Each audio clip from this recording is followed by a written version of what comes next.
오늘 건사회 헌신 예배입니다. 세상에 많고 많은 교회 중에서 나를 속평교회로 부르시고 또 귀한 직분을 주셔서 지금까지 몸된 교회를 섬기게 하신 그 은혜를 우리가 다시 한번 되새기는 시간이 되기를 축복합니다. 지난주에 구역 신방을 하는 중에 우리 이남식 권사님 그 구역에 가서 신방하는데 보니까 거기 권사 임직패가 있더라고요. 이렇게 날짜를 봤더니 1999년이라고 되어 있어요. 그때 우리 이계 권사님 또 이순자 권사님 또 우리 황 권사님 다 그때 같이 임직한 거로 알고 있는데 저는 그때 신학교 갔거든요. 근데 이렇게 아직도 권사님들이 이렇게 예배의 자리를 지키고 사명을 감당하시는 것들을 보니까 너무나 감사했습니다. 때로 우리가 직분을 감당하는 것이 힘들고 괴로울 때도 있습니다. 직분이고 뭐고 다 때려치고 싶고 또 바쁘고 급한 일이 있으면 직분도 사명도 뒷전일 때가 있습니다. 그런데 또 다른 한편으로 생각하면 여러분 만일 내가 권사가 아니었다면 또 나에게 직분이 없었다면 어땠을까요? 지금만큼 내가 신앙생활, 믿음생활, 교회생활 할 수 있었을까? 이런 생각을 해봅니다. 제 새벽 기도에 나올 때마다 한 번씩 그런 생각을 해요. 내가 만약에 목사가 아니었다면 이렇게 새벽에 일어나가지고 또 모든 예배 안 빠지고 이렇게 내가 참석할 수 있을까? 자신이 없더라고요. 무슨 말씀 드리려고 하냐면 여러분 우리는 다 하나님 주신 사명 또 그 직분 때문에 우리 성도들은 사는 줄로 믿습니다. 그래서 올해도 하나님이 나에게 주신 이 귀한 직분을 소중히 여기고 충성되게 감당해서 하나님께 영광 돌리는 우리 권사님 되기를 축복합니다. 얼마 전에 한목협이라는 곳에서 한국 기독교 목회자 협의회라는 곳에서 여러 가지 이렇게 다양한 자료들을 통계들을 내서 발표하는 것을 보았습니다. 제가 몇 가지만 이렇게 PPT 자료를 좀 보여드리려고 하는데요. 거기서 이런 자료를 보여줬어요. 어떤 자료냐면 한국 사회 탈종교화의 가파른 속도 이랬습니다. 탈종교가 뭡니까? 기독교, 불교 많이 있잖아요. 우리나라에. 근데 점점점 이런 종교를 믿는 사람들이 적어진다는 겁니다. 그래서 저기 그림에 보시면 정확하게 이렇게 색깔이 안 보이는데 그 그래프 있잖아요. 막대 그래프 보시면 점점 날짜가 연도가 이렇게 갈수록 보면 위에가 이렇게 많아져요. 탈종교가 이렇게 많아지는 겁니다. 상대적으로 종교인들은 적어지겠죠.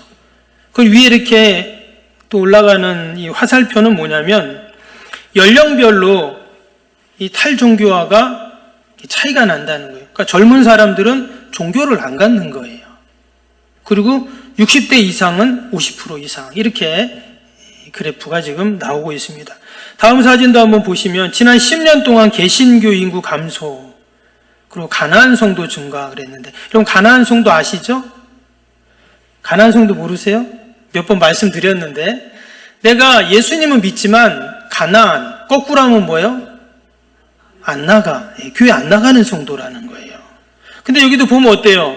점점 교회 안 나가는 성도들이 많아지고 있잖아요. 해를 거듭하면 거듭할수록. 개신교 인구도 마찬가지입니다. 개신교 인구도 점점 줄어들고 있어요. 여기에 나오는 통계는요, 기독교 단체에서 이제 한 내용입니다. 2022년에 5,163만 명, 이제 우리나라 인구죠. 그 중에서 동그라미 친 게 뭐냐면 기독교인이 774만 명이라고 그렇게 조사를 했어요. 2022년 770만 명. 근데 2032년, 그러니까 10년이 지나고 2032년이 되면 520만 명이다. 대략 250만 명이 줄 거다. 10년 동안. 이렇게 지금 통계를 냈습니다. 다음 사진도 볼까요?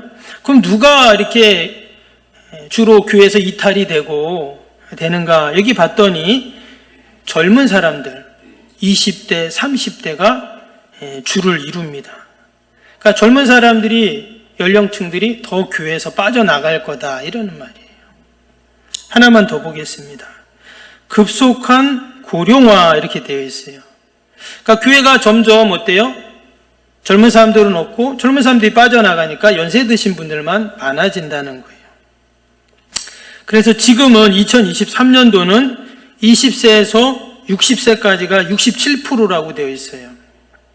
그리고 60세 이상은 33%.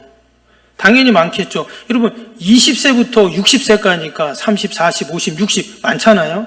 그런데 2030년이 되면 50대 50이에요. 그러니까 60 넘으신 분들하고 20에서 60까지가 50대 50이라는 거예요. 그만큼 교회에 급속한 고령화가 이루어지고 있다는 그런 통계를 내고 있습니다. 근데 이런 자료들을 이렇게 보면은 한마디로 지금 2024년이잖아요. 2030년, 40년, 50년이 되면 어떤 일이 생기냐? 우리 한국 교회가 유럽 교회 같이 된다 하는 거예요. 유럽 교회에 대해서는 제가 몇 번 좀 소개를 드렸잖아요.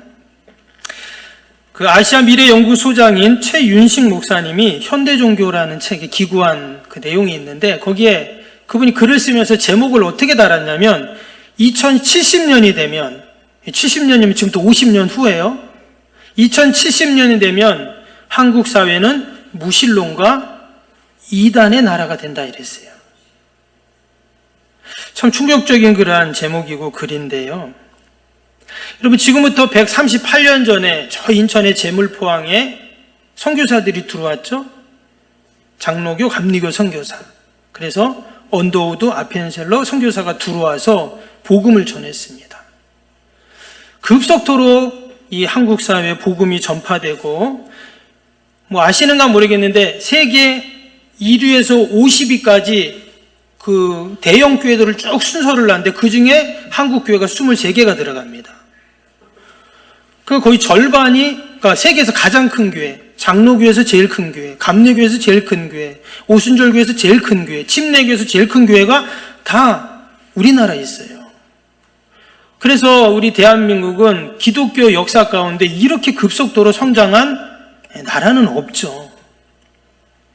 근데 또 요즘에는요, 한국 교회처럼 이렇게 급속도로 감소하는 나라도 없다는 거예요. 우리가 계속 한국 교회가 어마어마하게 부흥하고 성장했다는 얘기는 많이 들었잖아요. 그렇죠? 전무후무하다 그랬는데 이제는 또 어떤 진단이 나오냐면 이렇게 급속도로 또 빨리 감소하는 나라도 없다고 그렇게 이야기를 합니다. 근데 희한한 건 뭐냐면 이단들은 계속 지금 성장하고 있어요. 그 합신과 성결교 이단대책위원회에서 발표한 자료를 보면 지금 우리나라 국내 이단 교회가요 6,700개 정도 된답니다. 근데 그거는 이제 알려지거나 드러난 교회가 그렇고 알려지지 않은 이단 교회까지 합치면 10,000교회 정도 된다고 해요. 이게 어마어마한 숫자입니다. 그래서 이단들을 다 우리가 아는 뭐 통일교, 뭐 하나님의 교회 이런 거 있잖아요. 신천지 200만 명 정도 될 거다 그래요. 여러분 200만 명이라는 숫자가 작은 숫자가 아닙니다. 왜 작은 숫자가 아니냐면 아까 제가 그 PPT 여기 자료에도 이렇게 나왔는데 지금 2022년 기독교인들 통계가 770만 명이라 했죠. 근데 이건 이단이 안 들어간 숫자예요. 이단을 걷다 넣으면 안 되잖아요. 그렇죠? 소위 우리 정통교회에서 말하는 이단을 걷다 집어넣어서 통계를 내면 안 되잖아요. 그러니까 통일교, 신천지 이런 건 다 뺀 거예요. 그게 770만 명인데 그거 말고 이단이 200만 명이라는 거예요. 엄청난 거죠. 그러면 770만 명이 다 예배 출석하냐? 아까 제 가나안 성도 있다고 했잖아요. 가나안 성도가 770만 명 중에 29%, 30%입니다. 그러면 몇 명이겠어요? 대략 계산해도 540만 명. 그러니까 예배 참석하는 교인 수는, 한국 교회 교인 수는 540만 명이에요. 근데 여러분 이 숫자가 어떻게 해요? 매년 2%에서 3% 줄어들어요. 그래서 말씀드린 것처럼 2030년, 40년, 50년 계속 가면서 그 수가 줄어들게 된다라는 겁니다. 그래서 총계를 보면 2050년이 되면 한국교회 성도 수는 400만 명이에요. 근데 그 400만 명이 가나안 성도를 빼면 280만 명, 출석하는 교인들은 280만 명. 그러니까 300만 명 이하로 내려가는 거예요. 250년이 되면. 2050년이 되면. 그럼 2060년 되면 어떨까요? 지금부터 40년 후인데 출석 교인 200만 명. 2070년이 되면, 여러분 2070년이 지금부터 50년 후잖아요. 아마 50년 후는 여기 있을 분들 뭐 별로 없을 겁니다. 예. 저도 그때 100살인데 있겠어요? 예. 근데 그때는 한국교회가 180만 명. 근데 이 통계를 내면서 어떤 얘기를 했냐면 한국교회 교인 수는 그렇게 주는데 이단 수는 증가한다는 거예요. 그래서 2070년이 되면 한국 사회는 무신론의 사회, 이단의 사회가 된다는 얘기를 하는 것을 보았습니다. 이 참 너무나도 암울하고 참 잠이 안 오는 그런 통계예요. 혹시라도 그 뭐 나와 무슨 상관이 있어, 나는 그때까지 살지도 않는데, 또 목사님들이나 그런 거 생각하는 거지. 과연 그럴까요? 저도 그때는 은퇴하고 그때 있을지 없을지 모릅니다. 90살, 100살 되는데. 그런데 이렇게 목양실에 앉아 있을 때마다 한 번씩 생각나는 게 있어요. 어떤 생각이냐면, 저는 신학교를 갈 때 부흥의 시대 때 저는 신학교를 갔어요. 저는 부흥의 시대 때 태어나고 한국교회 부흥의 시대를 경험하고 자랐기 때문에 신학교에서 목회자가 많이 한국교회 목회자가 많이 필요해요. 그러니까 신학교에 가면, 제가 신학교 갈 때는 저는 뭐 대학교는 일반 대학 학부를 나왔기 때문에 신대원을 이렇게 갔는데, 신학교를 가려고 한 200명 뽑는데 1500명이 시험을 보는 거예요. 저는 그럴 때 신학교를 갔단 말이에요. 왜? 목회자가 많이 필요한 시대에 갔어요. 그런데 참 제가 무양실에 앉아있을 때마다 한 번씩 생각나는 게 뭐냐면, 내가 나중에 하나님 앞에 갔을 때 정말 어떤 책망을 들을까, 이런 마음이 들어요. 그 부흥의 시대 때 하나님의 부름을 받고 갔는데 지금 까먹고 있잖아요. 그래서 저는 제일 부러운 게 원로 목사님이 제일 부러워요. 아마 원로 목사님은 천국에 가갖고 상급을 많이 받으실 것 같아요. 참 힘들고 어려울 때 목회를 하셔가지고 한국교회가 부흥을 했잖아요. 근데 여러분, 저와 여러분도 마찬가지입니다. 우리가 다 하나님께 귀한 사명을 받고 직분을 받았는데 우리가 언젠가 하나님 앞에 설 날이 분명히 있을 겁니다. 근데 말씀드린 이런 통계는 그냥 누가 지어낸 통계가 아니라 지금 현실이다라는 거예요. 과연 우리 직분자들은 이런 통계를 접하면서 과연 우리는 어떤 마음을 가져야 할까요? 우리가 하나님 앞에 가는 그날까지 여러분, 저와 여러분들에게 맡겨주신 이 귀한 직분과 사명을 우리가 잘 감당할 수 있기를 축복합니다. 그런 의미에서 오늘 본문에 나오는 초대교회 7 집사 중에 한 사람인 빌립 집사님을 한번 살펴보겠습니다. 과연 이 빌립 집사님은 하나님이 주신 그 직분, 사명을 어떻게 감당했을까? 여러분, 성경에 빌립이라는 이름이 많이 나옵니다. 그렇죠? 그래서 예수님의 제자 중에도 빌립이 있어요. 나다나엘을 전도했던 빌립. 헤롯 대왕의 아들도 빌립이 있습니다. 헤롯 빌립 1세, 2세 이렇게 있거든요. 이 빌립이라는 이름이 좋은 이름입니다. 필로스라는 그 단어에서 나오는데 친구라는 그런 단어예요. 그래서 이 빌립은 참 이름도 좋지만 말씀을 보면 이 7 집사 중에 한 사람이었던 이 빌립 집사님은 참 바뀌어진 사명, 그 귀한 직분을 누구보다 충성되이 감당했던 자입니다. 먼저 오늘 5절을 한번 다시 보겠습니다. 5절에 보니까 빌립 집사입니다. 초대교회 7 집사 중에 한 사람 빌립이 사마리아 성에 내려가 그리스도를 백성에게 전파하니 그랬어요. 그가 지금 뭐를 한다고요? 사람들에게 그리스도를 전파했다. 복음을 전하고 전도하는 그런 사람이었어요. 여러분, 초대교회 7 집사가 세워진 그 이유를 알잖아요. 교인들이 점점 많아지면서 구제에 대한 그런 갈등이 생기면서 안 되겠다. 사도들 외에 또 지도자들을 세우자. 그래서 7 집사 이렇게 쭉 이제 세웠는데, 근데 지금 이 빌립 집사가 하는 일이 뭐라고요? 전도하고 복음을 전한다는 거예요. 여러분, 저는 목사로 또 우리 장로님으로, 권사님으로, 또 우리 하나님이 다 우리에게 이런 직분을 주셨는데 우리가 해야 할 많은 교회 사명이 있지만 그 중에 첫 번째 해야 할 사명은 여러분 전도입니다. 아멘. 때를 얻든지 못 얻든지 말씀을 전파하라 그러셨잖아요. 빌립 집사는 그 하나님의 말씀을 붙잡고 열심히 지금 사마리아 성에 전도한, 사마리아 성에 간 이유가 있죠. 예루살렘에 큰 박해가 있습니다. 스데반 집사도 죽고 그랬어요. 그래서 다 흩어졌는데 흩어져서 복음을 전하는 거예요.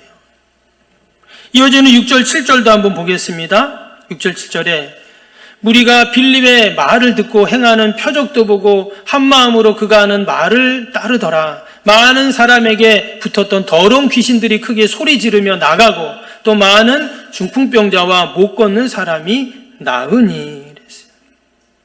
빌립이 복음을 전하고 막 기도하고 하니까 막 귀신들이 떠나고 병자들이 고침받고 이런 역사가 막 일어났어요. 그랬더니 8절 보세요. 뭐라고 했습니까? 8절에 그 성에 큰 기쁨이 있더라 그랬어요. 여러분 복음을 전하면 기쁨이 있는 줄로 믿습니다.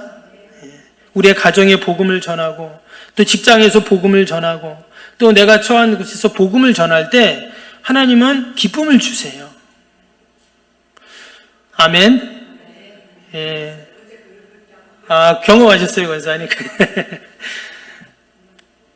여러분, 복음을 전하면서 하나님이 주시는 그 기쁨, 희락을 우리가 다 경험하기를 축복합니다.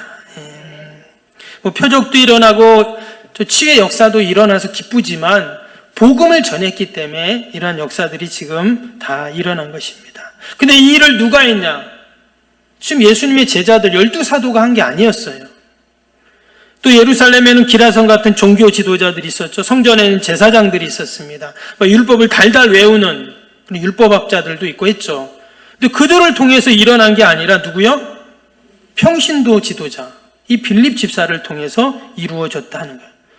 동일하게 하나님께서는 우리 권사님들을 통해서 이런 역사를 이루실 줄로 믿습니다. 동일하게 일어나요. 집사님들 통해, 장로님들을 통해, 우리 성도님들을 통해 이런 역사가 일어난다는 거예요. 왜 그런 빌립 집사를 통해 이런 구원의 역사가 복음을 전할 때 일어나게 됐는가? 지금 이 빌립 집사가 특별한 은사를 받은 사람이 아닙니다. 특별한 그런 은사와 권능을 받은 사람이다. 그런 말씀이 지금 안 나오잖아요. 그냥 빌립 집사 사마리아 성에 가서 그리스도를 전한 것뿐이에요, 백성들에게. 근데 이런 기적, 역사, 치유의 은혜들이 일어나게 되었어요. 어떻게 이것이 일어나게 되었는가? 5절을 다시 한번 보시면 5절에 빌립이 사마리아 성에 내려가 그리스도를 백성에게 전파하니 그랬죠. 이게 보면 빌립이 사마리아 성에 지금 갔다. 지금 이런 말을 했어요. 말씀드린 것처럼 사마리아 성에 간 이유는 뭐라고요? 예루살렘의 박해로 인해서 사마리아 성에 간 것입니다. 그런데 박해 때문에 그가 사마리아 성으로 그냥 간 것 같지만 그 이면에는 어떤 역사가 있어요? 성령님의 역사가 있어요. 여러분, 우리 성도들의 삶은 누가 인도하시냐? 여러분, 성령님이 늘 우리를 선한 길로 인도하고 계신 줄로 믿습니다. 눈에 보이지 않지만 성령님께서 그 선한 영이 우리를 인도해 가시는 거죠. 그러면 이제 사마리아에서 복음을 전하고 막 사람들이 와 대단하다 막 그럴 거 아니에요? 그럼 어떻게 해야 돼요? 사마리아 교회 이제 편말을 하나 간판을 만들어서 딱 걸어놓고 이제 사마리아 교회 이제 목회하면 되잖아요, 그렇죠? 근데 오늘 말씀해 보니까 26절 뭐라고 했습니까? 26절 밑에 보시면 이런 말씀이 나와요. 주의 사자가 빌립에게 말하여 이르되 일어나서 남쪽으로 향하여 예루살렘에서 가사로 내려가는 길까지 가라 하니 그 길은 광야라. 여기 보면 주의 사자가 나옵니다. 이 성령님을 말해요. 빌립에게 딱 뭐라고 말하냐? 저 남쪽에 광야로 가라는 거예요.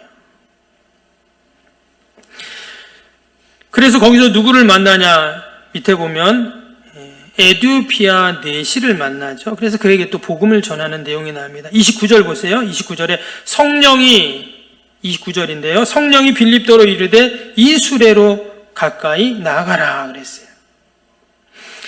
그러니까 그 광야로 딱 갔더니 뭐 수레가 있어요. 그래서 가만히 가봤더니 거기에 에티오피아에서 예루살렘에 왔다가 다시 에티오피아로 가는 그 4시가 그 수레에 앉아가지고 마차죠. 마차에 앉아서 성경을 읽고 있었던 거예요. 이사야서를 읽었다고 나오죠. 그래서 그에게 무슨 말인지도 모르고 그냥 읽고 있는 그에게 해석해주고 또 복음을 전하는 그런 내용이 쭉 나오게 됩니다. 결국 그 신하가 고국으로 돌아가서 어떻게 해요? 구전에 의하면 그가 북아프리카의 교회에 초석을 놓는 그런 사람이 되죠. 그리고 우리가 이 빌립을 보면서 빌립은 주의 사자, 성령님의 그 인도하심을 따라가는 자구나 하는 것을 알 수가 있습니다. 지금 사마리아에서 복음 전하고 사람들이 그를 잘 따르고 거기서 사역을 하면 되는데 성령님이 저 아래 광야에 가라니까 그가 있는 사마리아에서 가사까지는 무려 70km 넘는 길입니다. 여러분, 사람은 사실 광야로 가지 않고 어디로 가요? 사람이 많은 예루살렘으로 가야죠. 근데 지금 하나님께서는, 성령님께서는 예루살렘이 아니라 광야로 가라. 그런데도 어떻게 해요? 가는 거예요. 그 성령님의 말씀을 따라, 인도하심을 따라 가는 겁니다. 분명히 이성적으로는 이해가 잘 안 될 수 있어요. 내가 지금 여기 사마리아에서 아직 복음을 전하고 해야 할 일이 많은데 왜 지금 나를 저 광야로 가라고 하나? 아무 사람도 없는. 근데 그 말씀에 순종하고 가고 있다는 거예요. 성령님의 인도하심을 따라가니까 거기서 하나님의 뜻을 이루게 됩니다. 여러분, 하나님의 뜻은 다른 것이 아닙니다. 내가 복음을 전하고 하나님의 뜻에 순종하는 게 바로 하나님의 뜻을 따르는 것이죠. 우리 귀한 권사님들 올 한해도 우리가 늘 하나님의 뜻을 따르고 성령님 의지하는 저와 여러분 되기를 축복합니다. 또 이 빌립 집사님은 복음의 능력을 믿는 분이었어요. 오늘 9절 10절 봅니다. 그 성에 시몬이라 하는 사람이 전부터 있어 마술을 행하여 사마리아 백성을 놀라게 하며 자칭 큰 자라 하니 낮은 사람부터 높은 사람까지 다 따르며 이르되 이 사람이 크다 일컫는 하나님의 능력이라 하더라. 그 사마리아의 성에서 이렇게 막 복음을 전하다가 막 이적도 일어나고 귀신도 쫓아내고 그런다 그랬죠. 근데 그 중에 보니까 시몬이라는 사람을 딱 만납니다. 이 시몬이라는 사람은 어떤 사람이냐? 9절에 보니까 마술을 행하는 사람이에요. 어떤 마술인지는 모르겠는데 아마 마술을 행하고 하면 어때요? 사람들에게 관심을 받고 여기 보니까 뭐라고 이랬냐면 사람들이 큰 자다 이랬어요. 그러니까 능력이 있는 사람이다 이런 말입니다. 근데 지금 그에게까지 복음을 전한 거예요. 그러니까 쉬운 말로 하면 우리가 저기 가서 무당집에 가서 무당에게 복음을 전한 거와 똑같은 거예요. 제가 예전에 한 무당집에 가서 뭐 복음을 전해본 적이 있습니다. 무당이 뭐라고 할까요? 무당이 가라고 하더라고요. 무당이 가라고 하는데 그것도 이제 성격 좋은 무당은 그러겠죠. 아니면은 막 대판 싸우는 겁니다. 그렇죠? 근데 지금 이 빌립 집사가 그런 거예요. 사람들이 다 크다라고 말하는 그 사람을 지금 복음을 전해갖고 지금 어떻게 해요? 그 사람도 이제 복음을 듣고 빌립을 따라다니는 이런 놀라운 기적의 역사들이 일어났습니다. 이어지는 12절 13절을 보시면 빌립이 하나님 나라와 미 예수 그리스도의 이름에 관하여 전도함을 그들이 믿고 남녀가 다 세례를 받으니 시몬도 믿고 세례를 받은 후에 전심으로 빌립을 따라다니며 그 나타나는 표적과 큰 능력을 보고 놀라니라. 자기도 막 큰 자, 능력 있는 자라고 막 그렇게 사람들이 말을 하는데 시몬에 비하면 자기는 아무것도 아닌 거예요. 근데 빌립이 한 게 뭡니까? 특별한 게 없어요. 하나님 나라 예수 그리스도의 이름에 관하여 전도했다. 이것밖에 없어요. 다른 말로 하면 하나님 나라와 예수 그리스도의 이름이 여러분 가장 큰 능력인 줄로 믿습니다. 아멘. 뭐 딴 거 할 필요 없어요.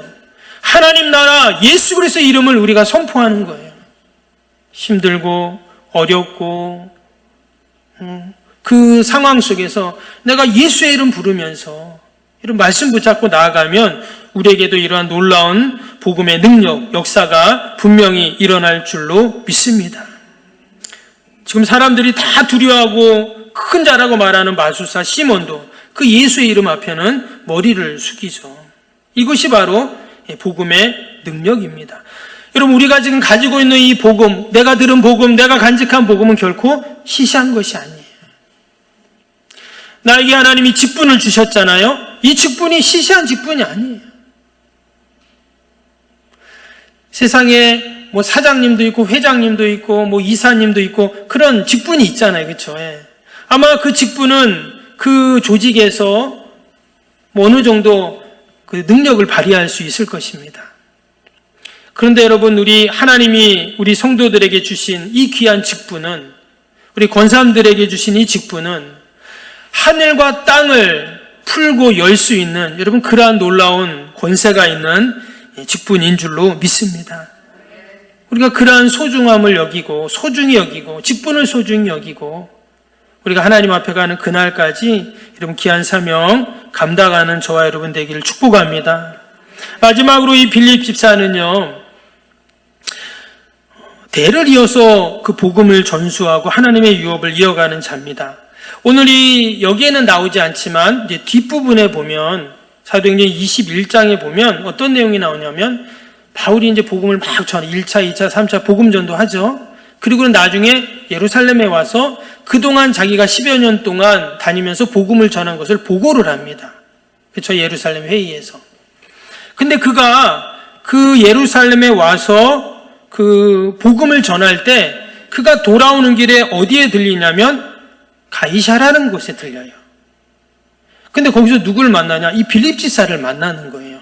그 내용이 사도행전 21장 8절에 나오는데 한번 볼까요? 21장 8절 한번 볼까요? 이튿날 떠나 가이사라에 이르러 7 집사 중 하나인 전도자 빌립의 집에 들어가서 머무느니라.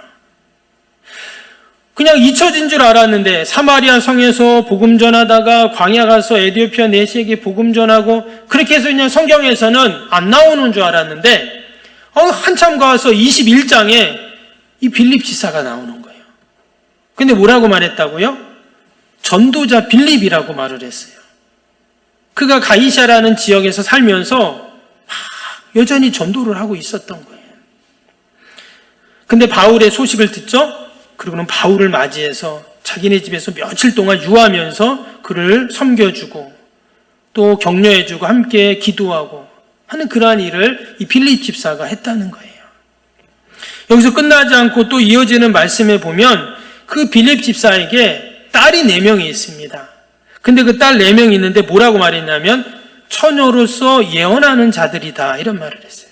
이 예언한다는 말은 뭐냐면 하나님의 말씀을 전하고 복음을 전한다 이런 말이거든요. 그러니까 이 빌립 집사님은 자기의 자녀들에게도 그 복음을 전하고 그 자녀들이 또 말씀을 전하고 전도하는 그런 자들로 세웠다 하는 말이에요. 너무나 귀하잖아요. 하나님이 나에게 주신 이 귀한 직분 사명, 여러분 저와 여러분도 소중히 여기고, 앞에서 제가 한국교회의 미래, 사실 좀 어두운 전망 통계를 수치를 말씀을 드렸습니다. 그러나 여러분 그런 핍박의 시대 때도 주신 사명 소중히 여기고 잘 감당하니까 하나님께서 놀라운 붕의 역사를 이루어 주신 것처럼, 근데 이것은 성경에 뿐만 아니라 우리 한국교회도 그래요. 언제 그랬죠? 평양 대붕의 역사가 있었잖아요. 그리고 70년대, 80년대 그 힘들고 어려운 때 한국교회가 얼마나 부흥을 했습니까? 여러분 저와 여러분이 이 성경에 나오는 빌립 집사처럼 믿음 생활하고 신앙 생활하고 또 주신 직분 사명 감당할 때 다시금 우리 석병교회에서부터 이 구령포 포항에서부터 그 부흥이 반드시 일어날 줄로 믿습니다. 아멘. 우리가 그런 믿음을 갖고 여러분 천국 가는 그날까지 귀한 사명 잘 감당하는 저와 여러분이 되시기를 주님의 이름으로 축복합니다. 기도하겠습니다.